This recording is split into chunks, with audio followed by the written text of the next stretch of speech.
Boa noite, pessoal. Vamos nos achegando. Daqui 2 minutinhos a gente já vai começar a nossa reflexão sobre a palavra de Deus. Estamos numa série aí sobre a vida de Jesus, os feitos de Jesus. Pega a sua Bíblia, vai se acomodando, vai sentando aí e daqui a pouco a gente já vai começar.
Peguei um papel, hein?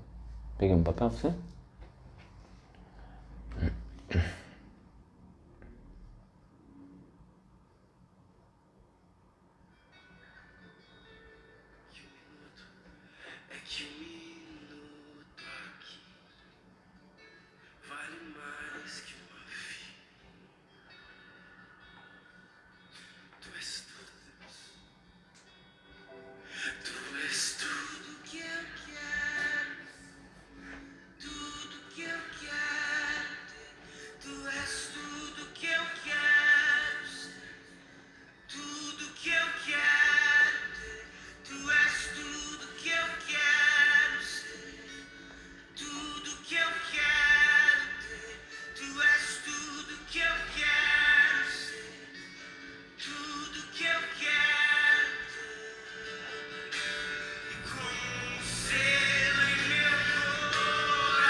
Boa noite.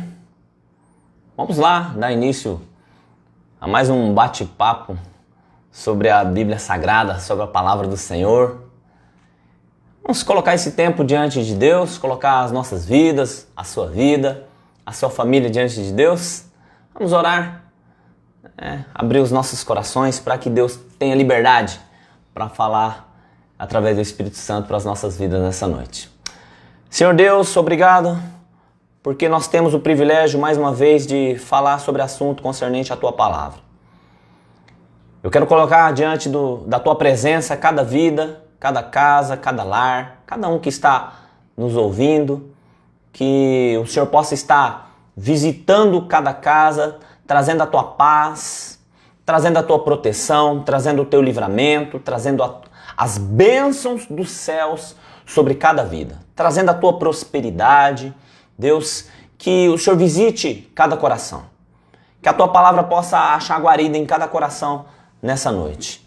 Obrigado por esse tempo, obrigado pelo dia de vida que o Senhor já nos concedeu hoje, obrigado pela Tua graça e pelo Teu amor.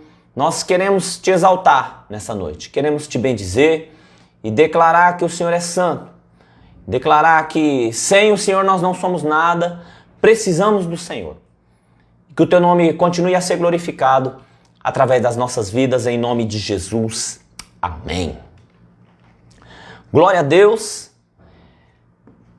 Nós queremos dar continuidade a uma série de reflexões que a gente tem feito sobre a vida de Jesus, sobre alguns feitos de Jesus, né? Já tem aí, eu estava vendo, eu acho que já tem aí umas seis momentos de reflexão que a gente está falando sobre Jesus. E hoje eu queria dar continuidade. Gostaria que, se você tiver uma Bíblia, para você abrir a sua Bíblia no Evangelho de Marcos, no capítulo de número 8. Vamos ver uma passagem aqui bem interessante de Jesus. Marcos, Evangelho de Marcos, capítulo de número 8. O verso é o de número 22. É um texto até conhecido, mas vamos ver o que tem nas entrelinhas, por trás dessa história aqui. Marcos 8, 22 diz assim a palavra do Senhor. Chegaram a Betsaida e lhe trouxeram um cego. Jesus chega em um local e trouxeram um cego, rogando-lhe que tocasse nele. Ele tomou o cego pela mão, levou-o para fora da aldeia,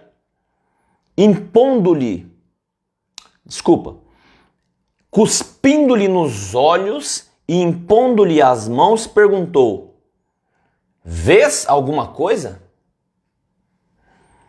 O cego, levantando os olhos, respondeu: vejo as pessoas como árvores que andam. É interessante porque ele era cego e eu não tenho ideia de como ele tinha noção de como era uma árvore, né? Mas ele fala aqui que ele via as pessoas como árvores que andam. Tornou Jesus a pôr-lhe as mãos nos olhos e ele, olhando firmemente, ficou restabelecido e já via ao longe e distintamente a todos. Eita glória! Mandou Jesus para casa dizendo: não entres na aldeia. Eita Jesus de poder e de glória! Veja só, o Evangelho de Marcos é um dos evangelhos sinóticos, né? Alguns teólogos, alguns historiadores dizem que Marcos foi o primeiro evangelho a ser escrito, depois os outros dois sinóticos, que são Mateus e Lucas, foram escritos na sequência, e Marcos tem algumas peculiaridades só dele, né? Marcos, ele foi dirigido, esse evangelho de Marcos foi dirigido aos cristãos gentios, aqueles gentios que se converteram ao cristianismo. Mas como a gente tem falado em outras reuniões, a palavra, quando Jesus lança a palavra dele, ele traz algum ensinamento, alguma orientação. A palavra, ela atinge todo tipo de pessoa, toda classe, todo nível, toda raça, toda tribo, língua, povo e nação. Então não importa se está falando apenas para os cristãos gentios. Essa palavra, mesmo direcionada aos cristãos gentios, ela atinge todo tipo de pessoa. E o Evangelho de Marcos é uma visão interessante, esse Evangelho sinótico, que ele destaca algumas situações na sua totalidade, né? No todo, né? É uma análise. O termo sinótico fala sobre a totalidade, fala sobre a análise de uma doutrina no seu todo e não apenas em parte. E ela, assim, dirigida aos cristãos gentios, tinha o objetivo de ressaltar, o Evangelho de Marcos tinha o objetivo de ressaltar as maravilhas de Jesus. Coisa tremenda, né? E aí Jesus, ele chega nesse lugar chamado Betsaida, tem um encontro com o cego, como nós lemos aqui, trouxeram um cego, e ele usa de um modo ali não muito convencional para operar uma cura naquele cego. Mas antes de nós adentrarmos aqui, andarmos sobre essas águas, veja só, nós precisamos analisar algumas coisas, nós precisamos pensar em algumas coisas e principalmente em um contexto. tá? Todas as vezes que Deus ele trouxe uma mudança de comportamento dentro do seu povo, todas as vezes, com o objetivo de preparar o povo para influenciar outros povos, para tocar outras nações nas mais diversas áreas, social, familiar, assistencial, política, financeira, enfim. Todas as vezes que Deus fez isso, sempre precedeu a esses acontecimentos, precedeu um esfriamento, precedeu um abandono dos princípios, precedeu uma apostasia. E aí a gente já começa a identificar algumas coisas que aconteceu ali naqueles dias, né? Um esfriamento, o abandono dos princípios, a palavra que era pregada, os ensinos que eram transmitidos às pessoas, muitos daqueles doutores da lei, daqueles fariseus, eles ensinavam, mas eles não cumpriam. Isso foi esfriando, foi afastando o povo dos seus princípios naquela época. E se nós somos seres inteligentes, se nós formos analisar, não é diferente nos dias de hoje. E o que Deus fez naquela época para que ele mudasse o comportamento de um povo que estava frio, desviado dos seus princípios? Ele precisou levantar profetas, sacerdotes, homens que estavam alinhados com ele, homens que não estavam distraídos com as coisas que aconteciam ao seu derredor.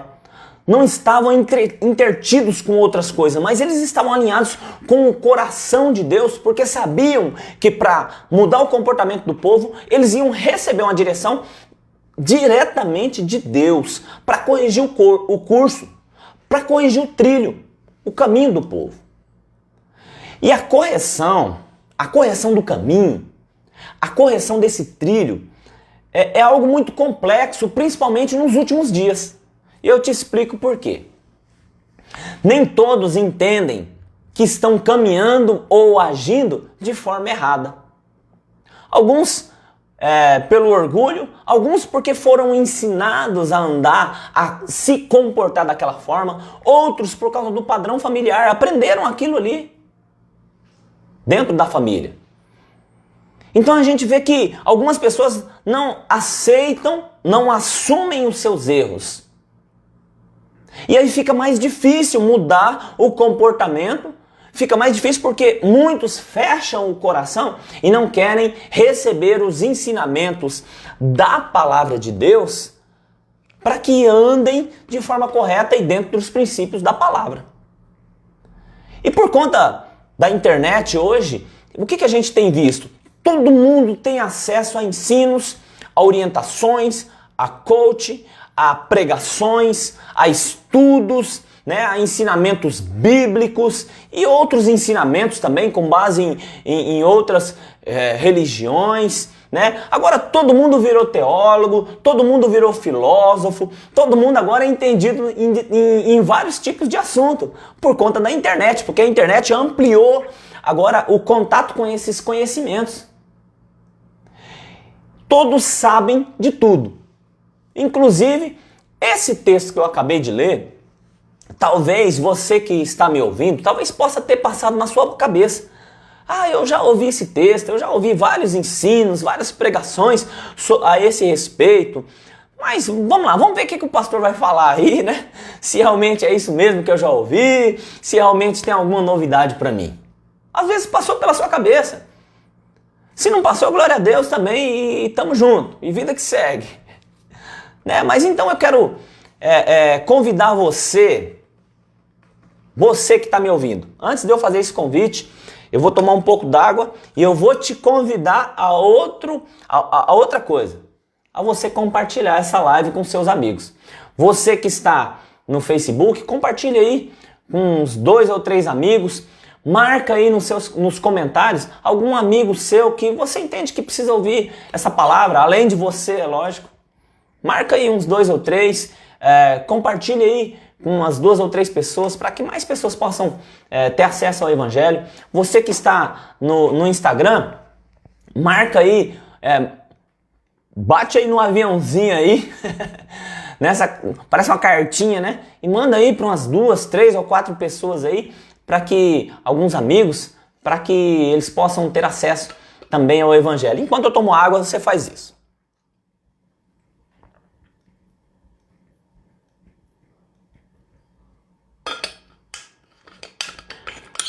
Eita glória! E agora, antes de adentrar aqui, eu quero fazer um convite para você. Com toda a humildade, gostaria que você abrisse o coração. Eu quero te convidar a fazer calar agora essa voz que está dentro do seu coração. Esse sábio ou essa sábia que existe aí dentro de você hoje. Que você tenha aí como diz o pastor Juscelio, uma crise de humildade, né? E abra o seu coração. Deixa o Espírito Santo falar com você hoje. Deixa o Espírito Santo falar alguma coisa. Talvez você não vai, não é tudo que você vai se lembrar, mas às vezes uma frase, uma palavra que o Espírito Santo lançar no seu coração pode transformar a sua vida, pode mudar a sua história, pode mudar o seu destino do inferno para o céu. Consegue entender isso? Então abra o seu coração. Um risco muito grande que a gente tem corrido nos últimos dias é cometer velhos erros de novas maneiras. Como assim, pastor? Às vezes nós nos intitulamos pessoas de bem, né? Pessoas, não, eu conheço a Deus, pastor. Não, meu amigo, olha, eu já tenho o meu pensamento, a minha filosofia, a minha crença, né? E às vezes nós confeccionamos até algumas vestes bonitas, né? Trocamos as nossas roupas por roupas bonitas, caras, né? Mas para praticarmos velhos pecados. Velhos erros de maneiras novas. Temos algumas táticas novas, mas continuamos praticando os erros antigos. Às vezes nós mudamos apenas a capa, só o exterior, só as vestimentas. Alguns tiram a mini saia, colocam um vestido longo. Tira a calça jeans, coloca uma calça social. Tira o tênis, coloca um sapato social. Tira a camiseta ou a regata, coloca uma camiseta de manga longa, alguns paletó e gravata, outros até não, mas o coração continua corrompido. Continuamos oscilantes, não abandonamos as velhas práticas. E Deus, aqui, entre aspas, com muito zelo e com muito respeito, Deus não está nem aí com as nossas vestes.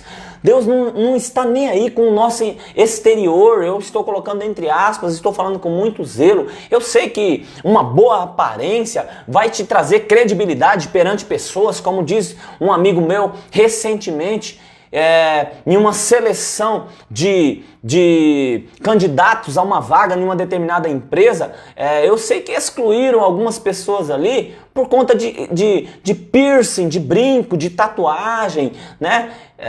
Eu sei que perante as pessoas, as nossas vestes às vezes até impressionam, mas diante de Deus, Deus não está nem aí com as nossas vestes. Deus quer ver o nosso coração, Deus quer ver o nosso interior, Deus quer ver se nós fomos transformados realmente interiormente. Deus não quer saber das nossas vestes. Às vezes colocamos vestes novas com práticas corrompidas antigas. Jesus chega a falar: vocês são sepulcros caiados, por fora tem até uma bela aparência, mas por dentro está cheio de morte. Então não adianta nós termos táticas, práticas novas, maneiras novas de nos vestirmos, de atuarmos, se o nosso coração continua corrompido. E é isso que Jesus, ele quer nos ensinar e ele vem nos ensinando. Mas para isso, muitas vezes, ele precisa abrir os nossos olhos. Em Jesus, temos uma visão clara daquilo que ele quer para nós. E esse é o tema de hoje. Em Jesus, temos uma visão clara. Olha só, Jesus chega em Betsaida. Betsaida, o significado dessa palavra desse vilarejo ali é casa de pesca. Ficava ao norte do Mar da Galileia, cidade de Pedro, André e Filipe. Jesus já tinha passado ali, antes desse acontecimento, Jesus tinha passado ali em uma determinada feita e ele fez grandes milagres naquele local.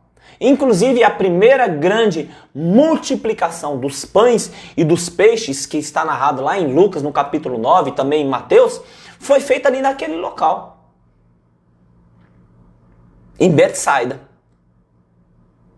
Só que veja só, na sequência, Jesus faz uma advertência para essa cidade. Está aqui, se você tiver uma Bíblia, abra comigo no Evangelho de Mateus, um pouquinho antes aí, no capítulo de número 11.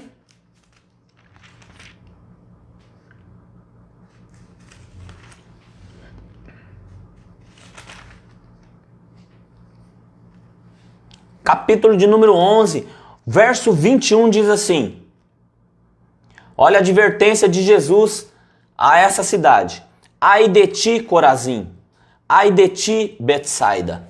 Se em Tiro e em Sidom se tivessem feito os milagres que em vós se fizeram, há muito que se teriam arrependido, vestindo pano de saco e cinza. Por isso eu vos digo que no dia do juízo haverá menos rigor para Tiro e Sidom do que para vós.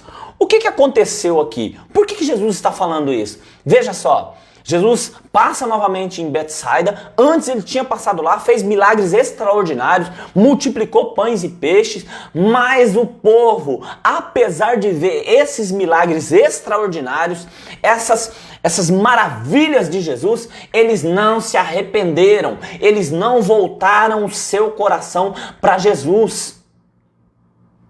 E Jesus compara aquela cidade, por conta desse comportamento, com outras duas cidades que eram gentias, que eram cananeias, Tiro e Sidom. Sidom foi um dos filhos de Canaã, que oprimiu muito o povo de Israel. E Tiro era a capital da Fenícia, dos fenícios, que também, que ficava à costa mar de Canaã, que também constantemente essas duas cidades entravam em conflito com o povo de Israel. Eram povos gentios, eram povos cananeus. E Jesus fala assim, ó, se lá nessas cidades, que são gentílicas, que é um povo cananeu, se os milagres que se fizeram aqui em vocês, no meio de vocês, se tivesse feito lá no meio deles, eles teriam se arrependido, teriam se vestido de pano de saco. Agora vocês não. Ai de vocês, que no dia do juízo final vai ter menos rigor para aquelas cidades cananeias do que para vós. Olha só. Por quê? Porque aquela cidade, Betsaida, apesar dos milagres, não haviam se arrependido, não tinham transformado, não abriram o coração para Jesus e continuaram nos seus erros. Ou seja, não estavam enxergando que eles estavam no erro. Como eu disse um pouquinho antes, hoje a grande dificuldade é você trazer esse entendimento de que as pessoas estão erradas, porque elas sabem de tudo. Muitos filósofos, teólogos, ensinadores, orientadores, coach, a internet agora ampliou tudo isso e muitos não querem reconhecer que estão no erro. Muitos não querem reconhecer que se voltaram para princípios que não são os princípios da palavra. Muitos estão afastados de Deus e nem estão percebendo. E não foi diferente aqui com Betsaida. E olha que Jesus fez coisas extraordinárias lá no meio deles. E eles não se voltaram para Jesus, não se quebrantaram, não se arrependeram. Ou seja, eles queriam os milagres, mas apesar dos milagres, não tinha mudança de vida. Eles queriam os benefícios de Jesus, mas eles não queriam ter um compromisso com Jesus. Eles queriam as bênçãos, mas eles não queriam o abençoador. Eles queriam as mãos, a obra, os feitos de Jesus, mas não queriam se alinhar com o coração de Jesus. E por isso que Jesus faz essa advertência aqui em Mateus, no capítulo de número 11. Ai de ti. E quando Jesus fala ai de ti, quando a Bíblia fala ai de ti, é porque vai doer. É porque vai vir um juízo severo. Mas veja só, e aí? A pergunta que vem: pastor, meu amigo, se Jesus fez essa advertência, Jesus passou por ali, fez milagres, foi embora, eles não se arrependeram, por que Jesus volta ali e cura essa pessoa? Cura esse homem? Vamos analisar. Veja só, olha o que diz o verso de número 26. Eu vou fazer uma análise aqui de trás para frente, tá? Nós lemos do 22 ao 26, mas o 26 nos chama a atenção quando Jesus diz assim, ó: mandou Jesus para casa dizendo, não entres na aldeia. Tá?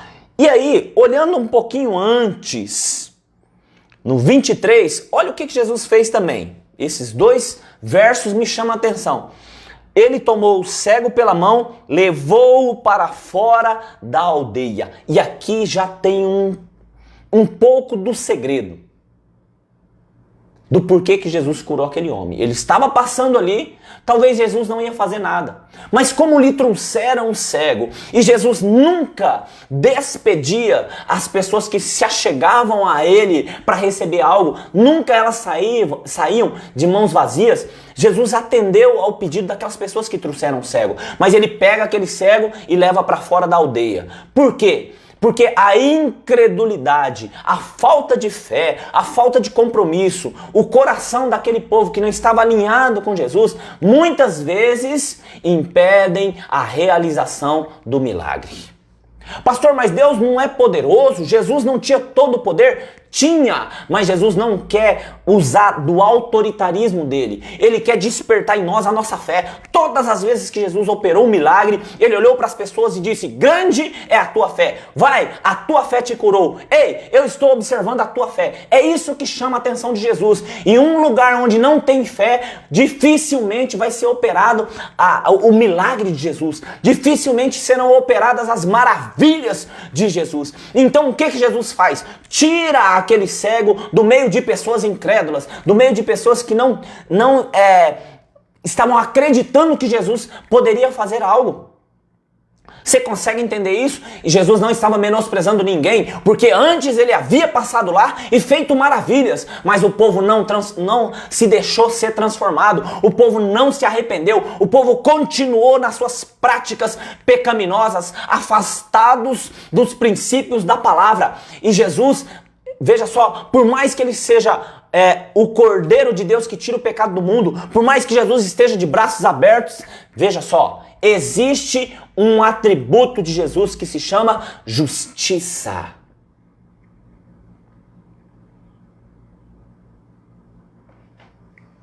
Jesus leva aquele cego para fora.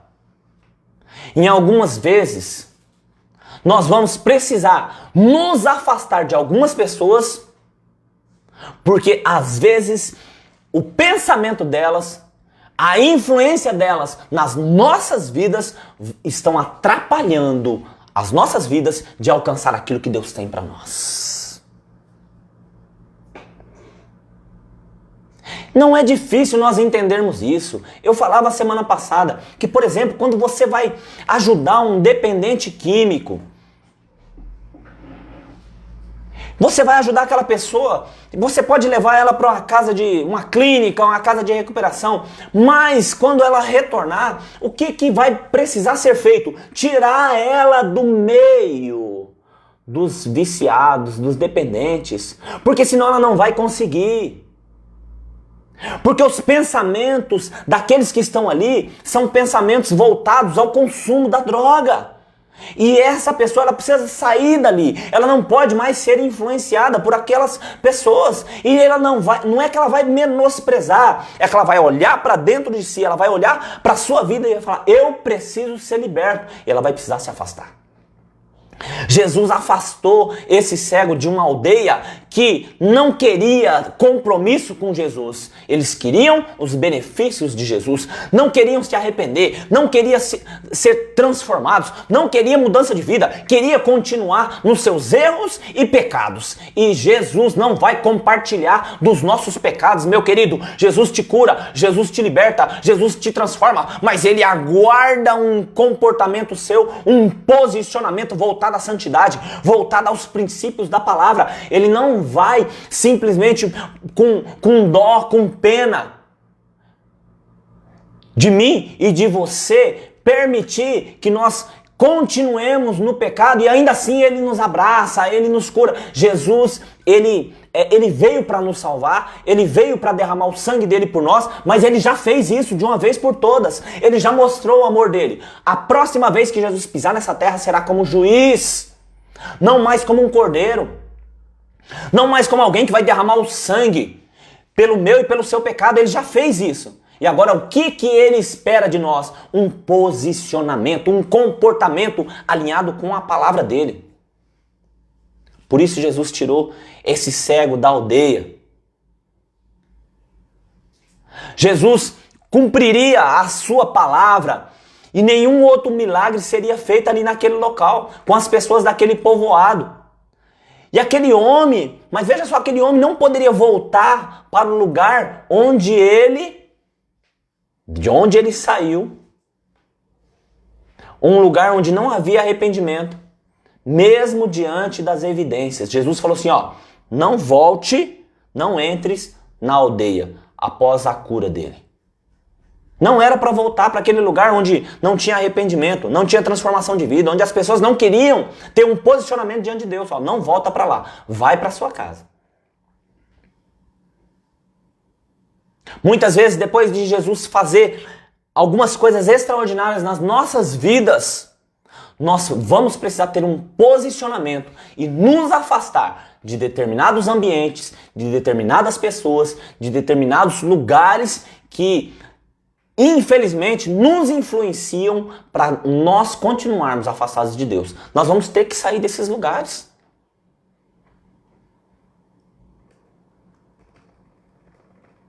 Terceiro ponto.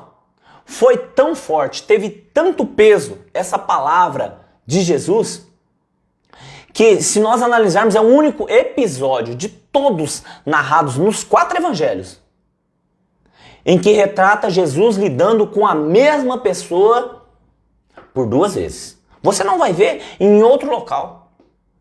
Para nós entendermos como que esse cego estava inserido em um ambiente onde eles não queriam compromisso com Jesus. Jesus teve que curar esse homem em 2 etapas. Olha só.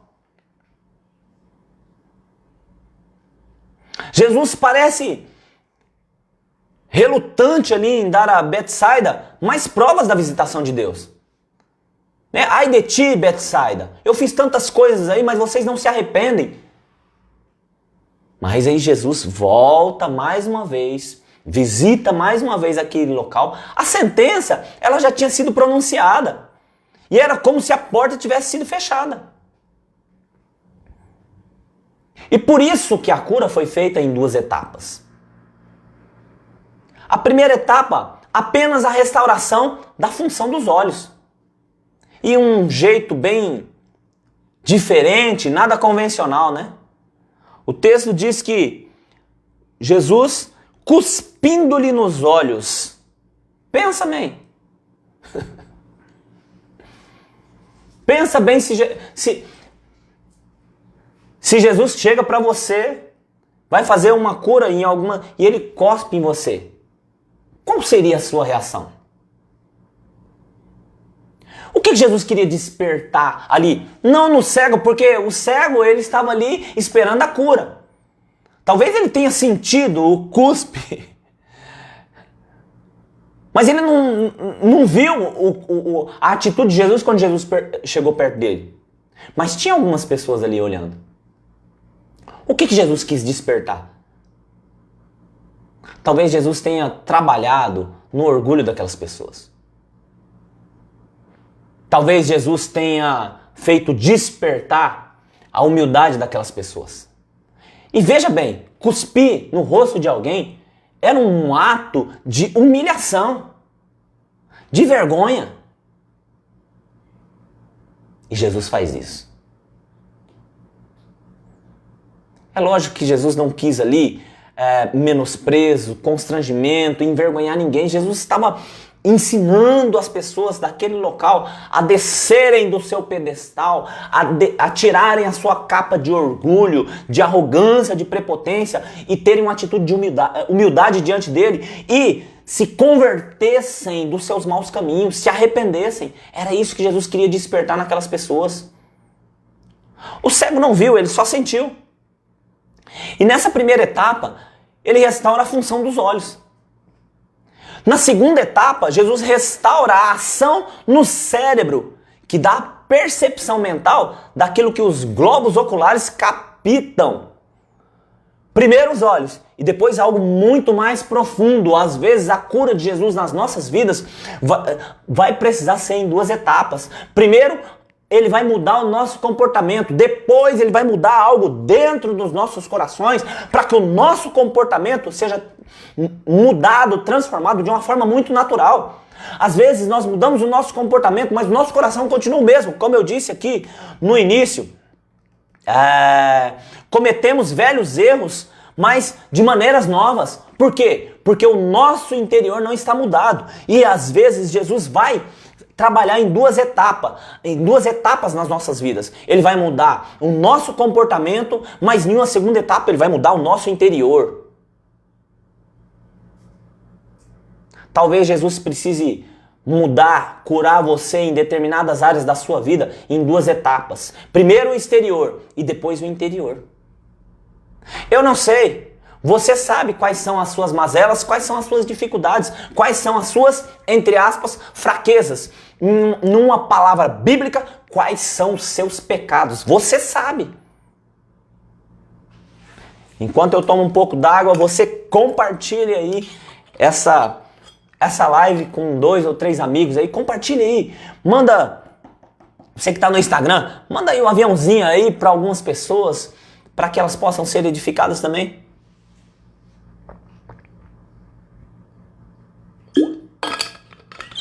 E no final nós vamos estar orando para que você tenha a visão clara em Jesus daquilo que Deus quer para a sua vida. Amém? Glória a Deus. Veja só. A primeira etapa, a pessoa está vendo. Ela está captando o movimento exterior, mas ela não consegue discernir o que é. Ela não consegue ter nitidez daquilo que ela está vendo.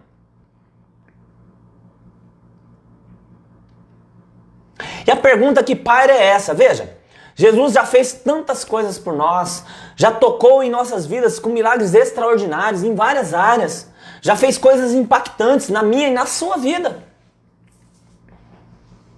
Será que nós não recebemos essa primeira fase do milagre e nos acomodamos? Será que aquilo que Deus fez nas nossas vidas, que Jesus fez nas nossas vidas, às vezes foi só exterior e aí nós nos acomodamos?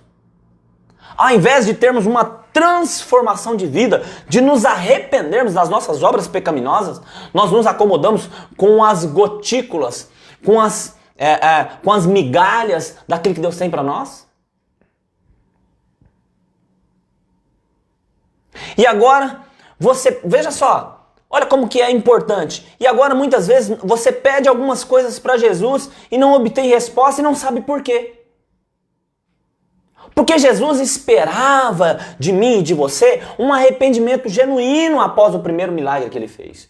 Às vezes você pediu um emprego, Deus deu um emprego. Às vezes você pediu uma casa, Deus deu uma casa. Às vezes você pediu até um carro, Deus te deu ali força, sabedoria, um trabalho, você conseguiu adquirir um carro. E aí você estacionou nesse primeiro milagre. E agora você está pedindo algo para Deus, algo muito mais profundo, e você não está tendo a resposta. Por quê? Porque no primeiro milagre você não teve um arrependimento genuíno. Você não deixou Jesus tocar na profundidade do seu coração. Jesus não pôde fazer a segunda etapa do milagre na sua vida. Por quê? Porque você se contentou com o milagre externo.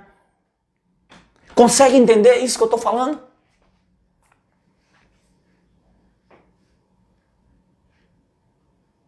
Você não deixou Jesus tocar no profundo, mudar o seu coração para que as suas atitudes naturalmente fossem transformadas, e aí agora a porta se fechou. E fechou literalmente em todas as áreas. Fechou na família, fechou no emprego, fechou espiritualmente, fechou nas suas emoções, fechou nos seus relacionamentos, fechou no relacionamento com filhos, conjugal, no casamento, fechou as portas. E você tem orado, tem buscado e nada tem acontecido. Talvez você parou no primeiro milagre. Você parou na primeira etapa do milagre que deveria ser completo.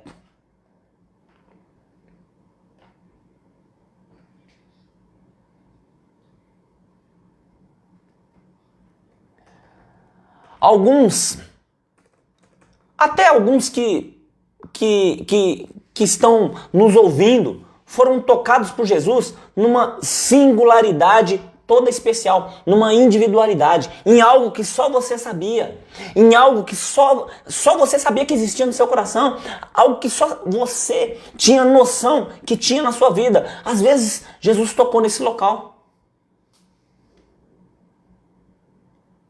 Isso não significa que você, que eu, que nós somos nem melhor, nem pior do que ninguém. Mas Jesus tocou na singularidade, na individualidade. E aí sabe o que aconteceu? Por que Jesus tocou e por que Jesus fez um milagre inicial na minha e na sua vida? Sabe o que aconteceu? Nós nos intitulamos como melhores. Como igreja, como comunidade, como filho de Deus, pessoas do reino, cristãos, crentes, dá o nome que você quiser.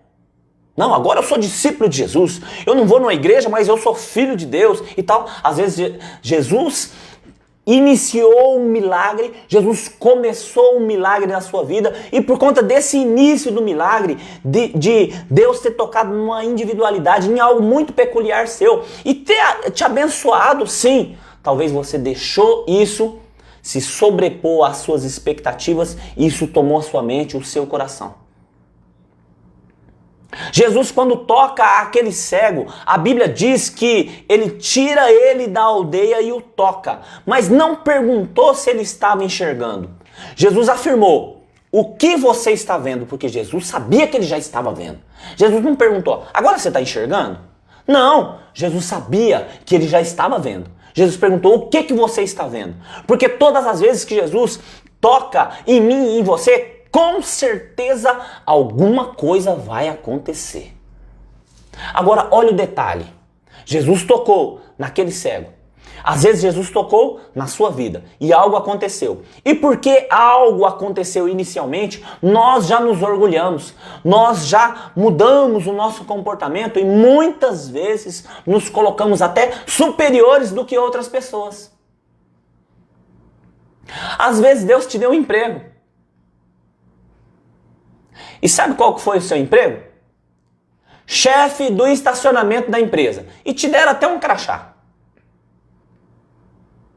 E agora, porque você é chefe do estacionamento da empresa e te deram um crachá, às vezes uma pessoa vai estacionar o carro e às vezes ela não é muito boa no volante, ela tá com dificuldade ali, você olha para aquela pessoa: nossa, olha, aquele ali é barbeiro, aquela ali é isso, aquilo outro. Você já começa a menosprezar a pessoa só porque Deus te deu um crachá de chefe do estacionamento. Olha só, esse homem que Jesus tocou, esse cego aqui, ele não está mais na condição de cego. Você concorda comigo? Jesus perguntou: o que você está vendo? Eu vejo homens andando como se fossem árvores. É isso que o texto diz. Vejo as pessoas como árvores que andam.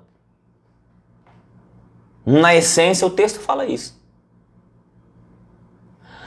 Talvez ele tivesse numa condição muito difícil. Sim? Aí Jesus tocou nele. E agora ele tem uma reação. Ele começa a enxergar. Mas ele não está vendo com clareza. E aqui, veja só, esse homem aqui, nesse estágio, perto de um cego, ele está muito melhor. Você concorda comigo? perto de um cego que não enxerga nada, e ele está vendo pessoas como árvores que andam, ele está muito melhor do que o cego. Mas você há de convir comigo que perto de quem está vendo com clareza, ele é um coitado? Ele continua sendo um deficiente? Você consegue entender o que eu estou falando? Às vezes Jesus toca na sua vida. Jesus faz um milagre. Nos dá um emprego, nos dá uma casa, nos dá uma esposa, nos dá filhos. E nós já nos ensoberbecemos e achamos que somos a última bolacha do pacote. Vou pegar como exemplo aquele homem que é o chefe do estacionamento, que tem um crachá agora de chefe do estacionamento. Com relação a um desempregado, ele está por cima. Mas com relação ao supervisor da empresa, ao gerente da empresa, ao vice-presidente da empresa, ao presidente da empresa, ele não é nada. Aonde você está? Jesus tocou na sua vida, tirou muitas coisas ruins, te deu uma família, te deu uma casa, te deu uma igreja para você congregar, te deu amigos. E por conta disso, agora você está desprezando pessoas que antes estavam perto de você, pessoas às vezes até da sua família. E aí a pergunta que às vezes surge para nós é: eu não sei o que é pior, se é ser cego ou se é enxergar e não saber ver, como esse homem. Não sei se o pior é ser cego ou se é enxergar, mas não conseguir discernir aquilo que está enxergando. Porque ele estava enxergando alguma coisa, mas não conseguia discernir. Às vezes no mundo espiritual é a mesma coisa. Começamos a aprender algumas coisas. Começamos a conhecer algumas coisas. E aí nós olhamos para algumas pessoas perto de nós e nós nos achamos melhor do que elas. Mas perto daqueles que já estão com clareza na visão, que estão conseguindo enxergar, ter o discernimento daquilo que Deus quer fazer nessa terra, nós estamos muito longe. Isso deveria nos dar um sentimento de humildade ainda maior. Eu preciso buscar mais a Deus, eu preciso mergulhar no coração de Deus, eu preciso buscar esse Jesus, eu preciso que Jesus faça uma obra completa na minha vida, eu preciso que Jesus me transforme inteiramente, não apenas em determinadas áreas, mas em todo o meu ser. Eu preciso que Jesus me encha, eu preciso da presença de Deus. Sem Jesus eu não sou nada. Eu preciso da graça dele, eu preciso do amor dele, eu preciso da proteção dele, eu preciso da sabedoria dele, eu preciso da direção dele, eu preciso de Jesus. Essa deveria ser a nossa oração. E não a oração como daqueles fariseus, quando Jesus chamou as suas atenções, olhou para os fariseus, ele olhou para um fariseu e ele orava da seguinte forma: Senhor, eu te dou o dízimo disso, eu faço isso, Senhor, eu não sou como aquele pobre coitado tal. E aquele pobre coitado orava: Senhor, tem misericórdia de mim, que eu sou um pobre pecador, eu preciso do Senhor. Qual é a nossa oração diante de Deus nesses últimos dias? Como que está sendo a nossa visão a respeito daquilo que Deus quer para nós? Compartilha mais um pouco aí dessa live enquanto eu tomo um pouco d'água, que a minha garganta já não está aguentando.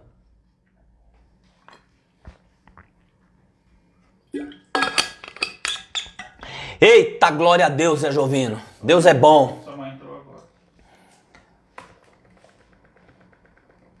Beijão pra minha mãe que tá acompanhando. Amo a senhora, mãe. Esse homem aqui, nesse estágio, no tocante aos cegos, ele era o melhor. Mas no tocante aos que enxergavam com clareza, ele era o pior. E aí eu quero perguntar para você, em qual estágio você está? No estágio de cego, no estágio daquele que recebeu a primeira etapa do milagre, mas não consegue enxergar com clareza? Ou no terceiro estágio, daqueles que estão enxergando com clareza aquilo que Deus tem para mim e para você? qual estágio que você está. Talvez alguns de nós estejamos nessa posição aqui, meus amigos. Se alguém perguntasse para você hoje se você consegue enxergar algo espiritual, qual seria a sua resposta? Você consegue discernir o que Deus está fazendo hoje? Você consegue saber o que Deus tem para a sua vida? Você consegue saber quais são os planos e os projetos, os propósitos de Jesus para a sua vida?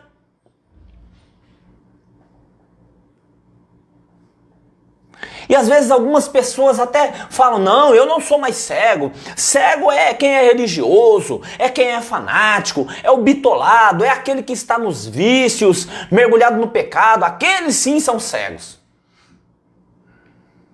Realmente, às vezes, a pessoa está muito melhor do que um cego. E até fica pensando, né? Mas como que essa pessoa é cega e não consegue enxergar isso? Às vezes até julga, até critica. Mas infelizmente se esquece de quem essa pessoa era anteriormente. Da onde que Deus a tirou. O que Deus já fez na vida dela. Da onde que ela morava.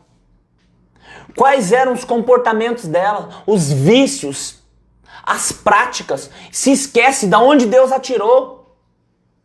E deu a graça para ela. E agora ela se coloca como superior. Nem olha para trás. E quando olha, olha para julgar e criticar os que ficaram. Ao invés de estender as mãos, acabou o tempo do estender do dedo. E chegou o tempo do estender as mãos. É o que diz lá em Isaías, no capítulo 58, do que adianta você fazer jejum se você continua estendendo o dedo e acusando o seu irmão?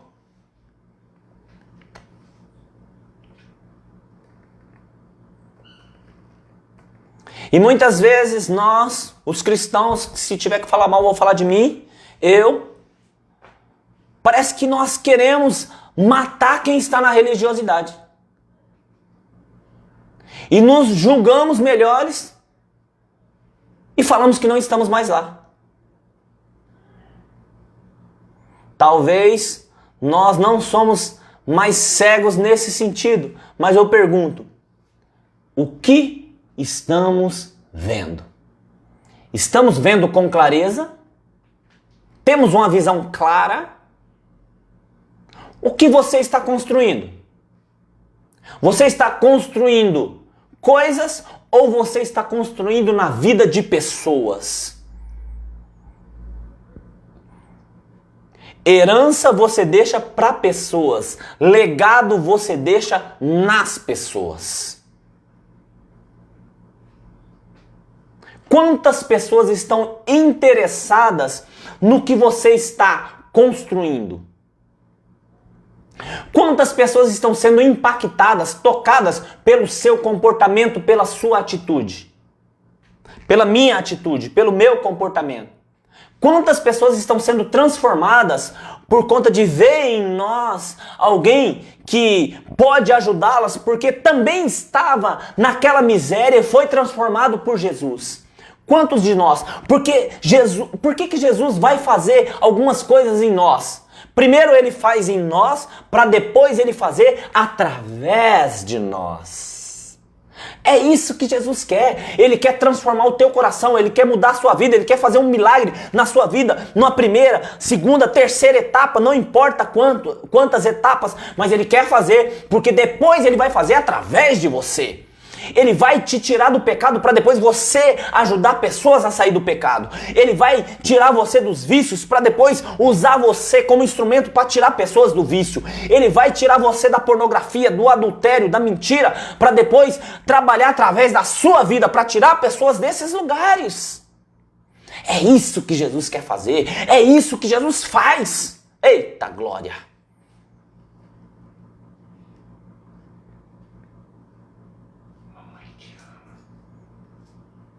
Um beijo, mãe. Será que aquilo que estamos vendo, a nossa visão, não são árvores ao invés de pessoas? Como esse cego estava na primeira etapa? Vejo pessoas como árvores que andam. Será que nós estamos nesse nível? Às vezes nós, os adultos, estamos agindo como adolescentes. Quando chegamos na adolescência, parece que surge uma força, uma ousadia, nós não temos medo da morte, não temos medo de nada. Não precisamos de pai, de mãe, de conselhos, de nada. A gente sabe tudo. A gente tem uma força que é fora do comum. Parece que somos indestrutíveis. Mas hoje, conversando com alguns adolescentes, às vezes eu ouço coisas que eu penso: caraca, esse menino, essa menina tá pronto para casar hoje. Eu vejo alguns numa maturidade tremenda. Mas eu vejo alguns também que está enxergando pessoas como árvores que andam.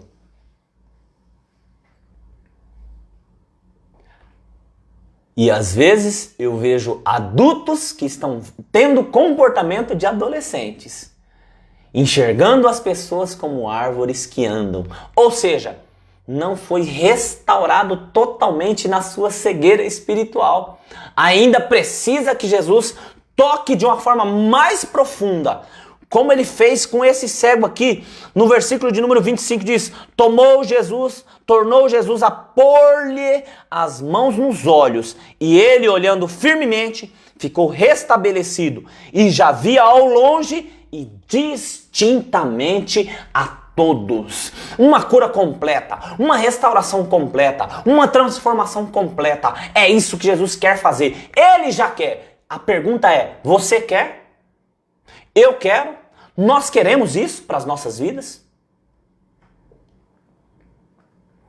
Quem teve um encontro com Jesus e conseguiu sair da religiosidade, tem hora que fala e faz coisas que a gente olha e diz: nossa, uau! Agora até Deus ficou impressionado com isso daí. Mas tem hora que nós ouvimos cada coisa também que parece que dá vontade de devolver a fralda para a pessoa. Muitas vezes, o nosso comportamento se torna uma pedra de tropeço para aqueles que Jesus quer salvar. Mas não é salvo por conta daquilo que está vendo em nós. E isso se torna um obstáculo para a salvação do outro, como diz Paulo na sua carta aos Romanos, lá no capítulo 2, a partir do verso de número 17.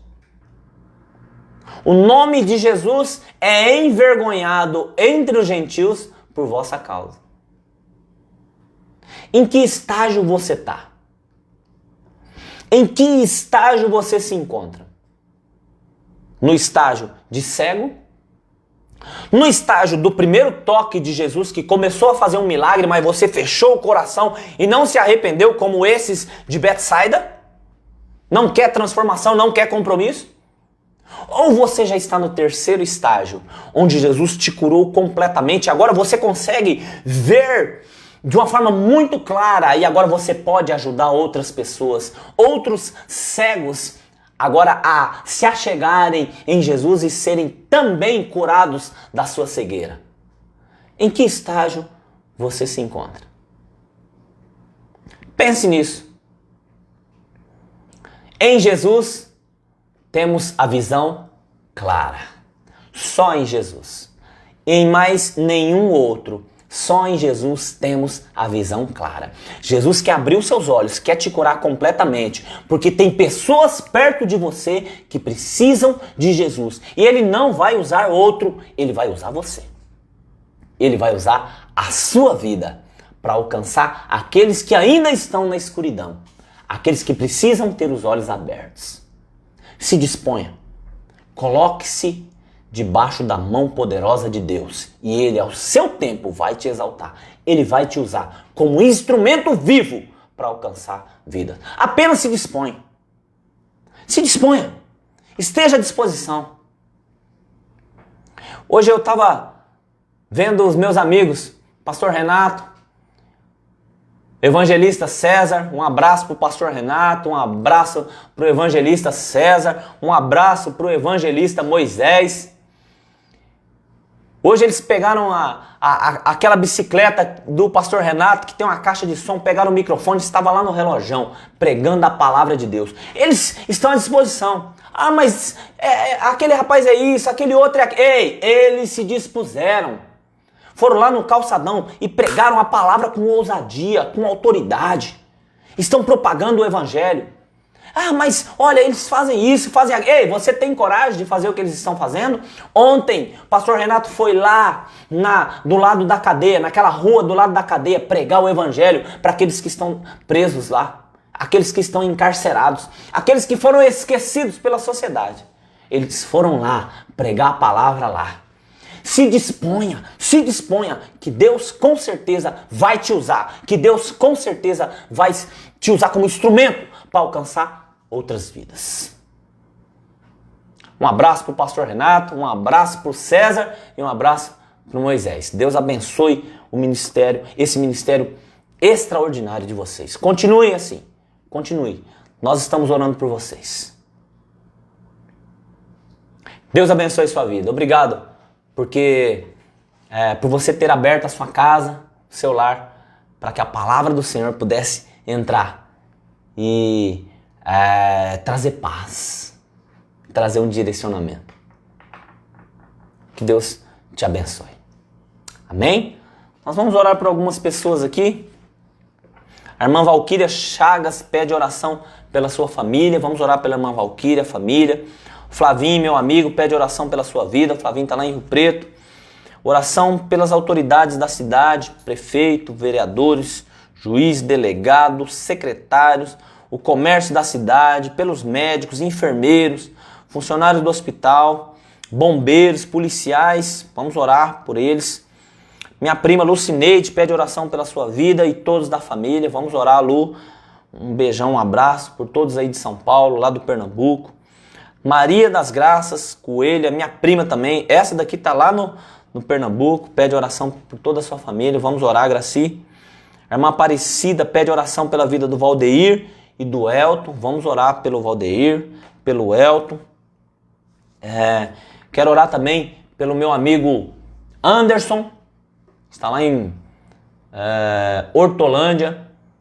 Edmilson Fumaça está lá em Campinas. Orlando, que está lá em Rondonópolis. Pela tia Maria do Jorge. Orar Juliane, né? Eu acho que é Juliane pelo emprego dela. Vamos orar também. Sebastião. Vamos orar pelo Sebastião e a sua família. Vamos orar pelo Elvis, a Tati, o Nicolas e a Sofia, que estão lá em Portugal. Fabinha Dai, pelo Chicão, pelo Demétrio, pelo Betão e a Márcia, que estão lá no Japão. O Isaías, o Paulo, o Alan, Costa Rica, toda a sua família.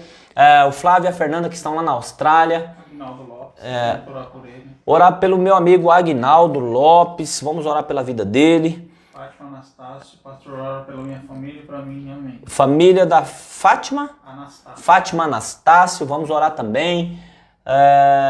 Quero colocar também a vida do Gabriel, meu primo. Vamos orar? Vamos orar, vamos orar. Deus é bom, Deus é bom. A Bíblia diz que a mão do Senhor não está encolhida para que não o abençoe. Vamos colocar essas vidas diante do Senhor. Eu e você, em oração, em uma mesma fé, nós podemos mover o céu para que Deus abençoe essas famílias, essas vidas. Vamos orar? Senhor, em nome de Jesus, eu quero colocar cada uma dessas vidas diante do teu altar. Obrigado por esse tempo, pela tua palavra, que ela possa achar guarida em cada coração, Pai. Possa trazer transformação. Em nome de Jesus, Deus, que o Senhor possa estar abrindo os olhos espirituais, curando a cegueira espiritual daqueles que se dispõem, daqueles que querem ser curados, Pai. No nome de Jesus, se aquele que está no primeiro estágio, que o Senhor já fez um milagre, mas que de alguma forma ele estacionou, Pai, em nome de Jesus, desperta e faz a tua obra completa na vida dele, Pai. No nome de Jesus, dê o discernimento. A tua palavra, Deus, ó Pai, declara que Senhor, os teus ouvidos não estão fechados para que não ouça. Ouça o nosso clamor, meu Deus. Em nome de Jesus, cura. Deus, abra os olhos espirituais para que nós possamos ter o discernimento daquilo que o Senhor quer para as nossas vidas. Eu quero colocar diante do Senhor a vida da irmã Valquíria, toda a sua família. Abençoa essa família, Deus. Derrama da tua graça. Abençoa o Flavinho, toda a sua família lá em Rio Preto. Deus, em nome de Jesus, nós queremos colocar as autoridades, Deus, ó Pai, diante do teu altar aqui dessa cidade. Abençoa os juízes, promotores. Deus, abençoa, Deus, ó Pai, o prefeito, a Câmara de Vereadores, os secretários, os delegados, a polícia militar, os bombeiros, os médicos que estão na linha de frente no combate a essa pandemia. Deus, os enfermeiros, os funcionários do hospital, os bombeiros. Meu Deus, em nome de Jesus, abençoa, Deus, ó Pai, essas pessoas. Abençoa a nossa cidade, Pai. Abençoa o nosso comércio. Deus, socorre-nos, Deus. Nós precisamos do Senhor. Se o Senhor quiser, com um sopro, o Senhor pode, Deus, ó Pai, expelir, extinguir esse vírus, Deus, ó Pai. No nome de Jesus, basta a palavra do Senhor. Mas eu sei também que de alguma forma o Senhor está nos ensinando algumas coisas, Deus, ó Pai, através dessa situação. O Senhor está nos ensinando a sermos mais humildes. O Senhor está ensinando, Deus, ó Pai, a descermos do nosso pedestal, a descermos do nosso orgulho, Deus, ó Pai, a nos prostrarmos diante da Tua presença. O Senhor está nos ensinando a buscar mais a Tua face, buscar mais a Tua presença,